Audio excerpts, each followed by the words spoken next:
Good afternoon. This is your new Pan-African show called AfreeQa with your host Qetselawork. Today we come to you on a very special day. Today is going to mark the 59th year of the establishment of the OAU. So we would like to say Happy Africa Day to everybody that's celebrating it, and hopefully it's the whole of Africa. We have a great guest for you. We would like her to introduce herself, please. That's a very hard task to do. Thank you very much, Qetsela. And thank you very much for having me on your show first. My name is Meron Amha. I would call myself, I guess, an entrepreneur. By trade, I'm a communication expert and a conference interpreter.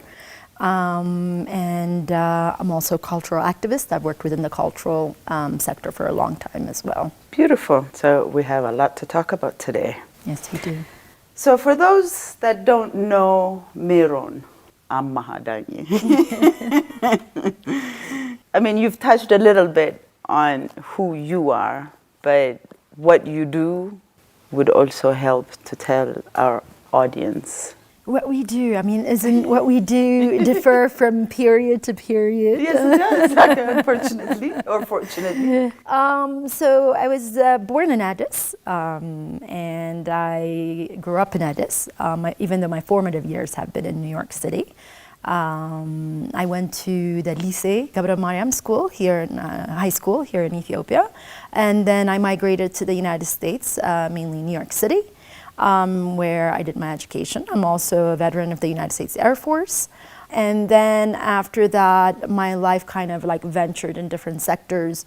Mostly after the military, it was mostly within the cultural artistic sector in New York City, where I worked as assistant manager for programming for many of the biggest music venues and cultural venues in New York City, such as SOBs, BB King, places like Prospect Park, New York City Parks, like the concert series.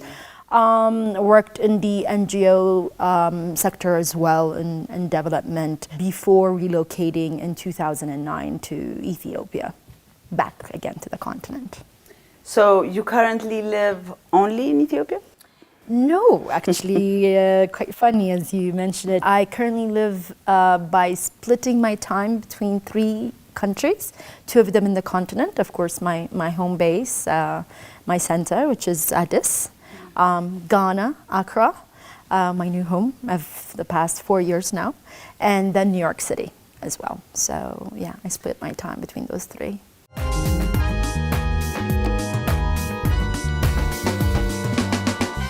So you have listed as one of your many skills as an entrepreneur.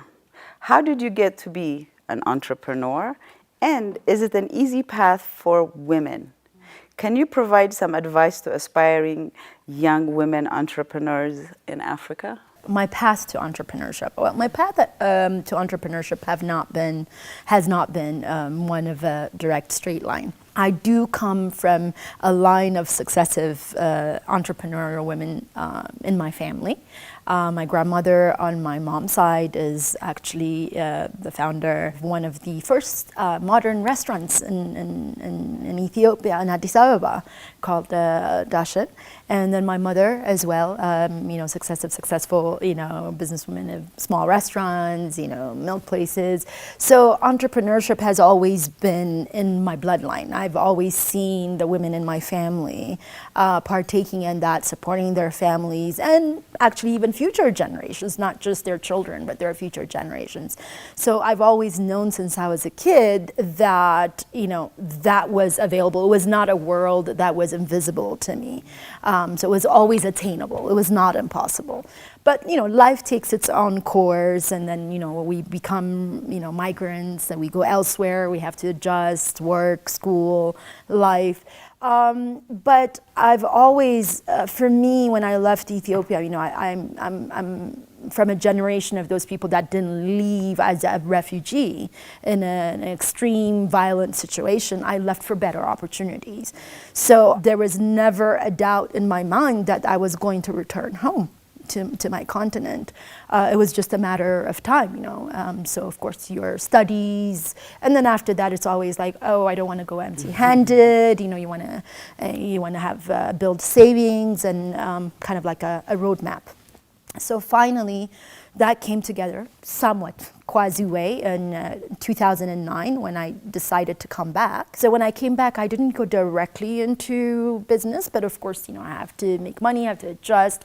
So then that's when I went into conference interpretation. I took trainings and certifications back in New York. So I became a conference interpreter working with different agencies here in Ethiopia, such as the African Union, the UNECA here. I mean, we're kind of lucky in a sense here in Addis. I don't know if you know, but Addis is actually the third diplomatic city in the world, next to New York, Geneva, and Addis is the third one. So there's lots of meetings. So the conferencing sector is one of basically a booming sector in Ethiopia. So then I went into doing that and doing some work as a contractor in communications, campaigns, and others. So that's how my life to entrepreneurship started here. Then, of course, as that grows and you start making inroads within the different sectors, I also dabbled within the art sector by managing a couple of bands, working with the likes of, Henok Temesgen, Abega and all others, and building the industry, the art and culture industry in Ethiopia. And then I founded my company, Be Collective. At first, it was an entertainment consulting company. I based it in New York City in the beginning. So my path to entrepreneurship started as such. And then of course, as life continued, I went into different tracks. But what do I recommend to young women? I think first and foremost is knowing that it's possible. I mean, for me, that's what, regardless of the challenges, what makes me stay, what made me start, and what makes me kind of persevere in a challenging environment is knowing and seeing women that have done it before me. Right. Then when it gets hard, I can say, you know what, look, there are those that have done it regardless of a situation, and it is possible. So I think it's very important for people like you, programs like yours, to be able to showcase women that have, done it, that are going through it, that have gone through it and succeeded, so that way, young women can know that it is possible. I think that's very important. That's very true. What does Be Collective do? First, when I first began Be Collective in 2015, I believe, it was solely working within the cultural entertainment sector, and conferencing. So we were doing a lot of event management, production, translation, interpretation within that sector. And then slowly, after having lived in a different capacity, so I was senior liaison for the United Nations Mine Action and peacekeeping missions in Sudan, in both of the Sudans. And when I was working within that capacity and started going to different African countries, and then started to see the need for African products. I'm an Ethiopian, and when I was going to different countries, and I'm a coffee addict. I have migraines if I don't drink coffee, probably 4 or 5 a day. So when I have a hard time trying to find a cup of coffee, that is not Nescafe, that is not instant coffee, because instant coffee just gives me heart palpitations. There's a problem, because I'm in Africa. I come from a country, where coffee originates. We are the #1 producer of coffee, third or fourth in the world, first in Africa. How is it that other African countries cannot even carry coffee? So these questions started percolating in my head. And then that's when basically the idea of how come it is not possible for me to take Ethiopian coffee to Ghana, for example, or to Sudan, or to anywhere else in Africa. So that individual need in the beginning, that then translated into a collective need, because then I started asking around my environment, and everybody was like, yes, I love Ethiopian coffee. Yes, I like Ghanaian chocolate.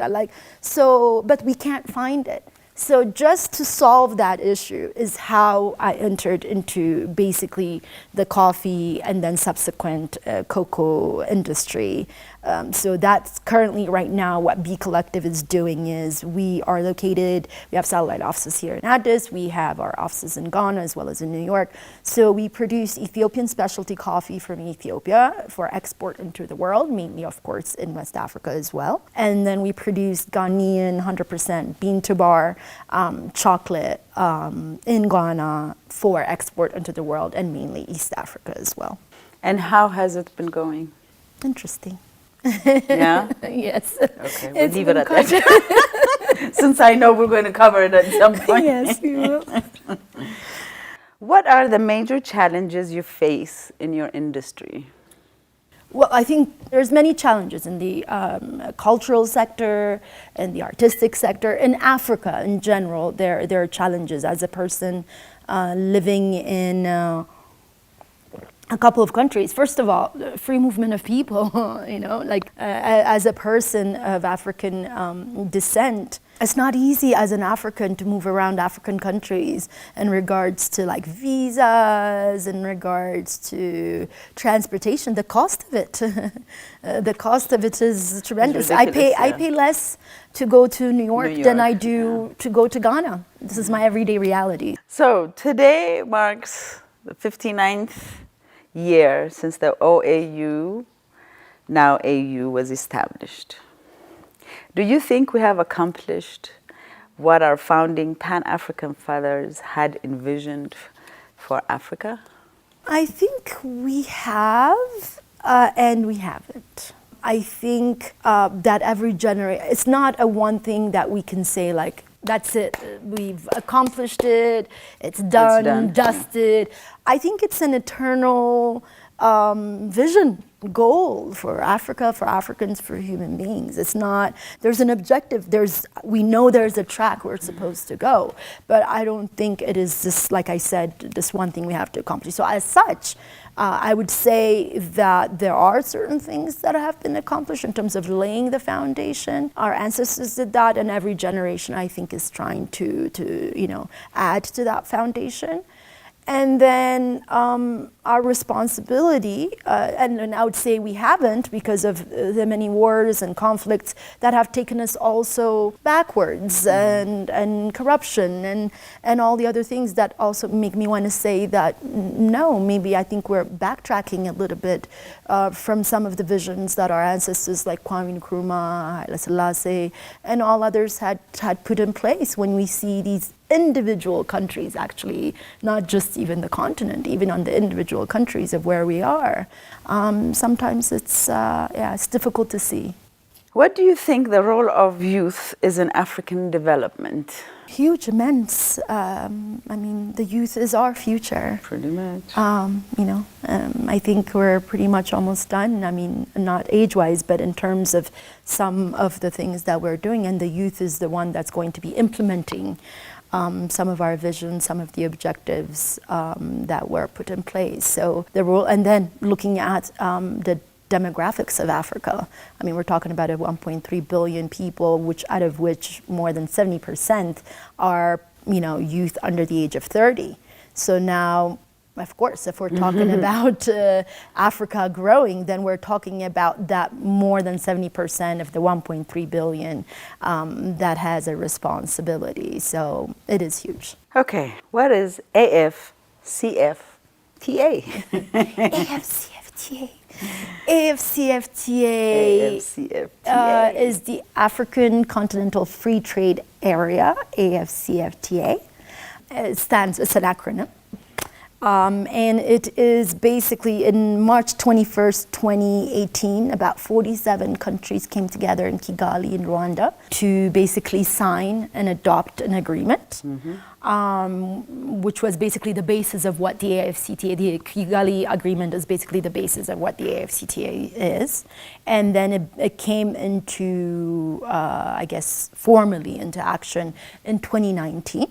When these countries, member countries, basically ratified the agreement, basically binding them into this agreement. So the AfCFTA is believed to lead to the structural transformation of Africa. It's supposed to provide a framework and tool for boosting intra-Africa trade. And it's basically to create a single market for goods and services in Africa to deepen the economic, basically, unity of Africa. Now, while I was researching on AFCFTA. Sometimes it's like, should I say it or should I? It's like AFCTA. I actually skipped the C in there, and they put it in small letters. So I'm like, maybe I'm not supposed to say it. No, it's like, and in some places I haven't even written it. So while researching on AFCFTA, and I came across an article by the UN in which you were featured. Oh. Yes. Can you tell us a little bit about that? Our company was one, and I, as a female, women, I don't like the word female actually, women. Women entrepreneur. So they were looking around, the SDGs, the Sustainable Development Goals, and women entrepreneurship, and of course the AFCTA is prime of a bigger agenda, not just for Africa, for the world. I mean, Africa is one of the hugest continent, and actually if the AFCTA, when the AFCTA is successful, it's supposed to be creating one of the world's largest, basically, free trade area. In terms of area space, actually this one will be bigger compared to the ones like the EU and all others. So it is the focus of many institutions like the UN. So I guess when they were doing research, they were starting to see women that were working within that field, within that domain.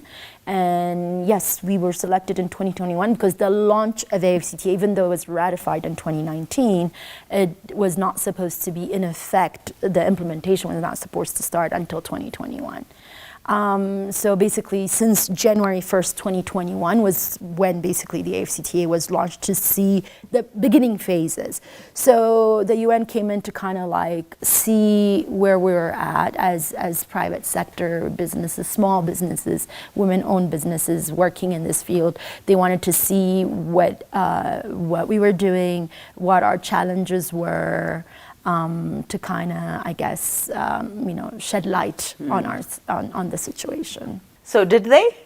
They did. I mean, the UN is a big organization, obviously, that kind of serves as kind of a central point of many of NGOs and development sector, corporations as well as institutions.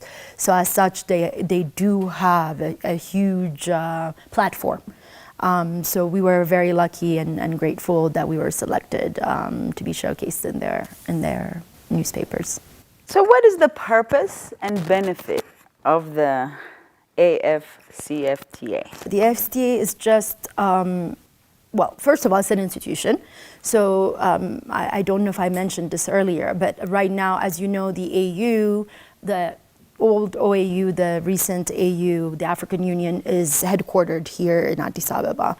However, when it came to this economical integration, which really requires, as we know, a whole staff, institution, theoretical research about it, they decided to build its own department, which is now actually headquartered in Accra, Ghana. So the permission was given to remove that institution and then move it solely on its own to Accra, Ghana. So which makes actually for me very good, because I live in the two headquarters where the AU is. So it's not leaving me alone. But so what is it meant to do? I believe, quoting from their own narrative, it's supposed to provide the tool and infrastructure to provide the economical, obviously, deepening of Africa by providing the tools to remove tariff and non-tariff barriers that are stopping us from trading among each other, from moving around as individuals freely within the continent. And when I say trade, it's not just a trade of goods, but also trade of services. And when we say services, it touches upon some of the works that we also do in regards to art development, culture. There's tangible and intangible, heritages, tourism. And other services. So these are how do we How do we trade? How do we work together? And at the end, I think what we can say is just in one sentence, to make it simpler in layman terms, is to basically create a single market for these goods within the intra-Africa domain. Now, you are actually one entity that has started doing this. Yes. Okay. B collectives. Exactly. So B Collective takes coffee from Ethiopia. Yes. And then brings in chocolate from Ghana. Yes. So first thing is first. I mean, we have to observe. I mean, why coffee and cocoa? First of all, so for me, one, I love both. It's a personal. It's a very personal. I mean, I do believe that you have to be personal with your. I mean, with what you do. Absolutely. You know what you do. Absolutely. I mean, that has what has worked for me. I don't know about others. So coffee and cocoa. First of all, I mean, what has been Africa's issue in terms of we are right now in the phase of industrialization.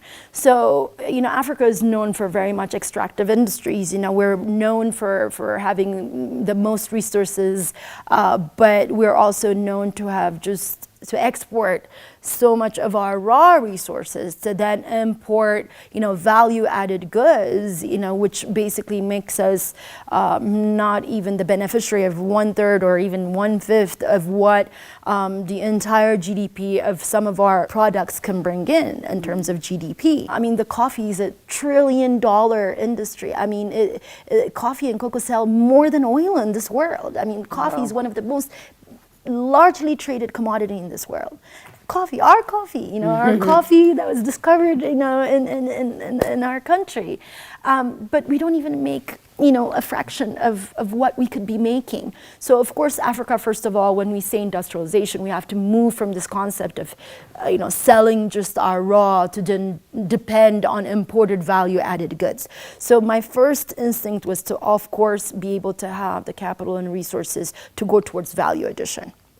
And I have amazing partners here in Ethiopia that have worked years in this. I don't want to pass by, without mentioning Ya Coffee Roasters, an institution, a company, a private sector company that actually works with me in creating one of the best value-added specialty coffee. Shout out to Sarah and her husband.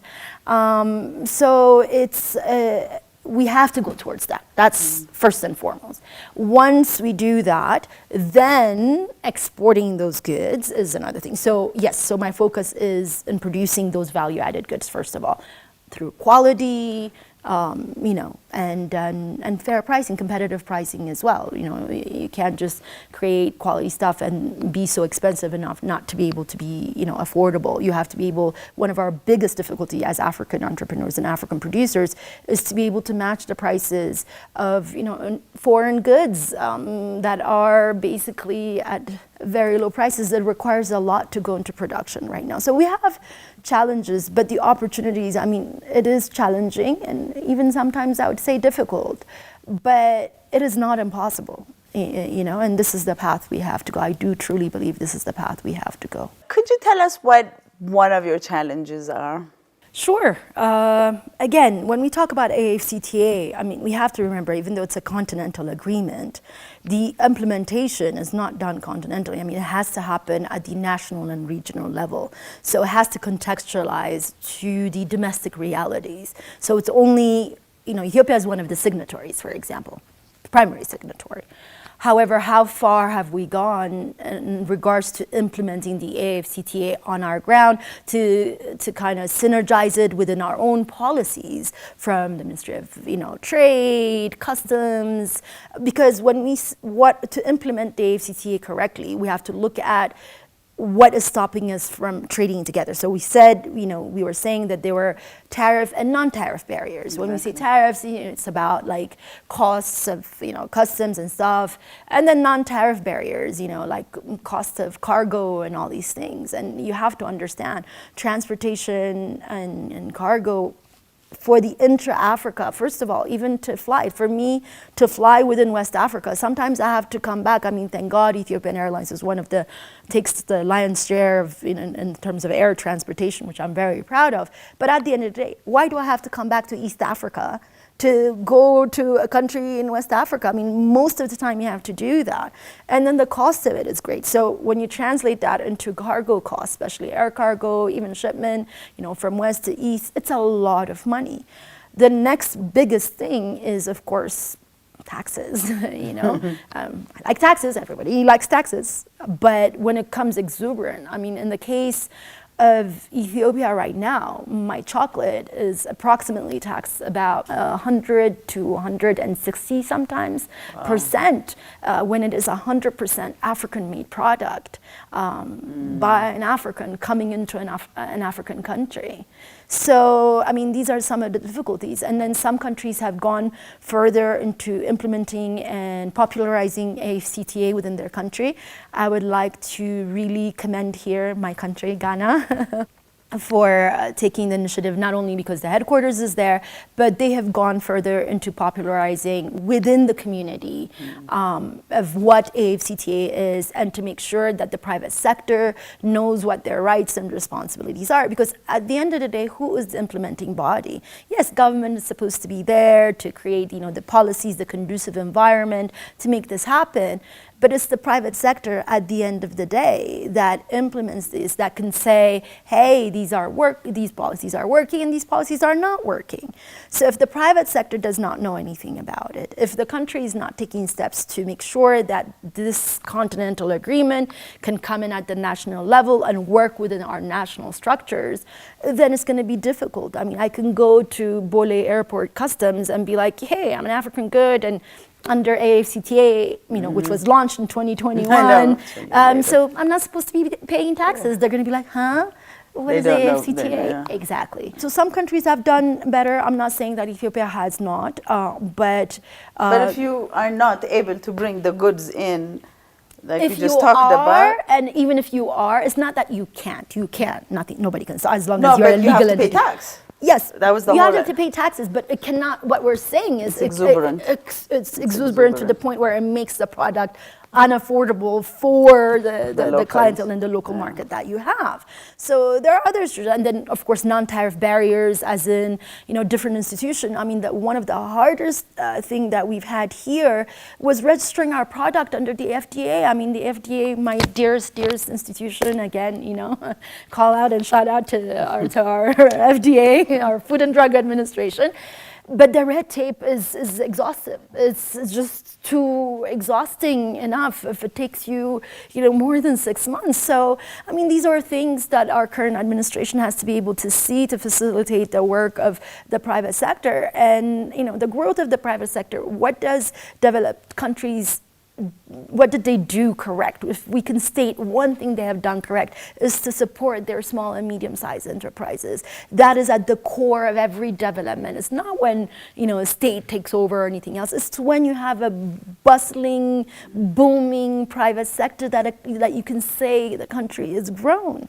The Toyotas or the Nestle's of today were but a small, corporation enterprise that were supported by their nation's infrastructure to be where they are today. So I think those are kind of some of the perspectives that are lacking.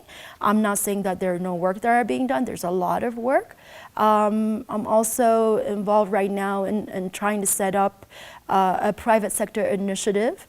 I don't know, I mean, we're talking about the Africa Day, but just to let you know, our embassy, our Ethiopian embassy in Ghana is one of the first, the first embassy, African embassy in the world. As Ethiopia was an independent nation already, and Ghana being the first independent state, the Ethiopian embassy in Ghana is one of the most historical embassies. So yeah, we've encountered a few challenges here and there in the past few years, but it's not something that we can't overcome. We will overcome. We will overcome. And so we're trying to initiate a private sector initiative to which, if these two African First Nations, as Ethiopia and Ghana, cannot move till this date, we still don't have no bilateral agreement between Ethiopia and Ghana. These two First Nations that played such instrumental role in establishing our African Union still don't have bilateral trade deals, bilateral agreements at all. So we hope that these would be some of the points that both administrations would be looking at to become the examples for the other African countries that are there. So we're hoping that a private sector initiative working with our respective chambers of commerces and others can be an inspiration to foster such friendship and camaraderie between our two nations.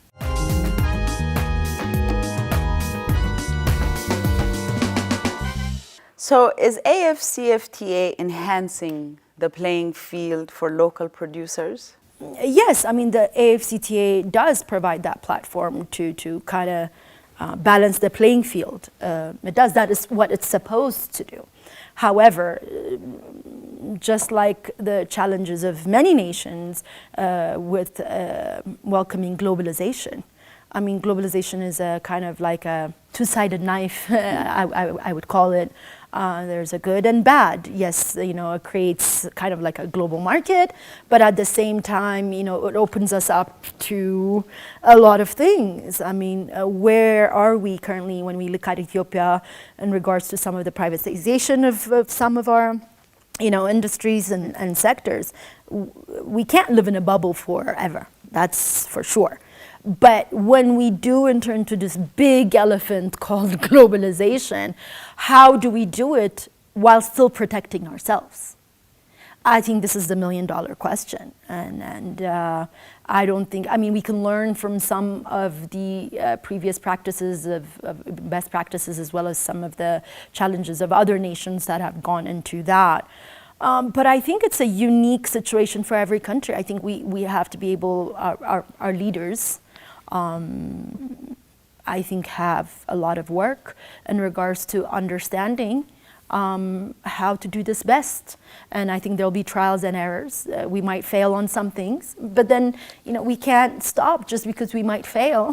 No, we just can't stop. It's forward always, never backwards. That's my stand. So this is going to be our last question. Yes, ma'am. What do you think are the roles that art and tourism can play in bringing about the Pan-African Renaissance? So you saved the best question for last. Of course. Well, art, tourism. A simple question for me is, if I don't know about you, if I don't know about your culture, if I don't know anything about your country, how am I going to do business with you? Right. And I think art is a universal language that, you know, cuts across, you know, all other languages and everything else. So it's a glue. It is something that holds us together. It is something that gives us empathy and the power to understand each other. So if Africa is supposed to integrate and unite and trade together, I have to be able, as an Ethiopian, I mean, why am I doing business in Ghana? It's because I was able to go visit Ghana, to see Ghana, to enjoy the arts and culture of Ghana, to then enjoy the people, to then say, I like this place, I want to work here, I want to trade. So for me, art and culture are the glue of humanity, and they help us connect with each other. So unless we're capable of promoting Africa's and all of these nations' culture and art, then all of these visions and goals that we have, I don't think we'll be capable or have the tools to be able to accomplish them in the future. So that's the role that art and culture plays for me and in my mind.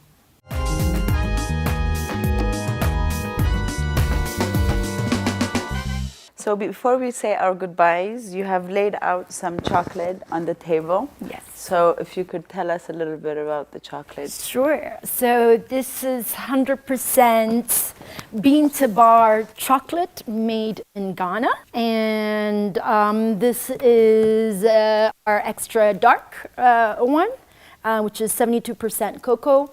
We are fair traded.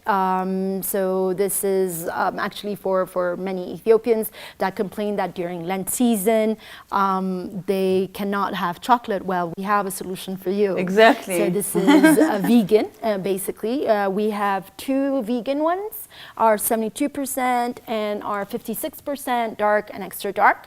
We're working on actually producing even 100% full dark chocolate.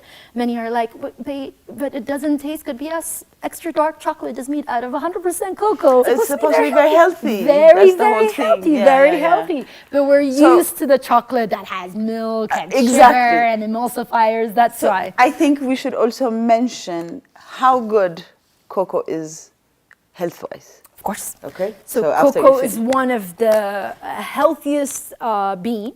It actually very much resembles coffee, actually, the bean. I mean, it's a little bigger, but we have some coffee beans that are actually that big. It's supposed to be very good for health, for the heart mostly. Even coffee, I mean, they have relations. And even the roasting process is very much similar, actually. So that's what I'm learning now that I'm in the production aspect of things. It's good for the heart. It's good also for, I mean, they do say there is, what is that word? It enhances, what do you call it? When it enhances, aphrodisiac. There you go. That was, it is actually an aphrodisiac as well. It works with your hormones. To do that, so it makes you happy as well, and it actually tastes good as well. And ours is with no chemical. We are fair traded by Fair Trade America. So, you know, we work together with our collectives. We work with cooperatives in procuring the best beans, and we also work with one of the best, you know, factories to produce our basically chocolate. So when you say, sorry, I'm backtracking. Sure. When you say it has no chemicals. Yes. The others do have chemicals? Of course, like sneakers. What kind of chemicals? Emulsifiers, mostly, you know, like things to make it and taste good and to make it last longer. So ours, as being an organic product, of course, its shelf life is lesser because, you know, as organic products go. So, and then you might also see some change in the color, especially in the extra darker ones, because it's an organic and they're open to the, you know, direct environment you know, impacts them. But people have told us, I only eat extra dark. I don't do a lot of sugar personally, so I'm a 100% extra dark one, actually, yes. So we also have different flavors other than, so this is our milk product. This would be what many people would be, you know, familiar with in terms of taste, you know, with sugar and the milk. So we have 38%. We also have different flavors. These are some of the few flavors, but we have more. We have mango as well, but I brought you the ginger flavor, and of course my favorite, the coffee. I was going to ask you about coffee did go in it. Yes, so I combined the two of my favorite ones. Thank you so much. It was a pleasure having you. Quite. And I want to say, have a lovely Africa Day. Thank you, you as well, and everyone, and hopefully your audiences as well. Happy Africa Day. Looking forward to many, many accomplishments. Absolutely. And yeah, to making our ancestors proud. Let's say that. Thank you. Thank you for watching. Till next time. Greetings.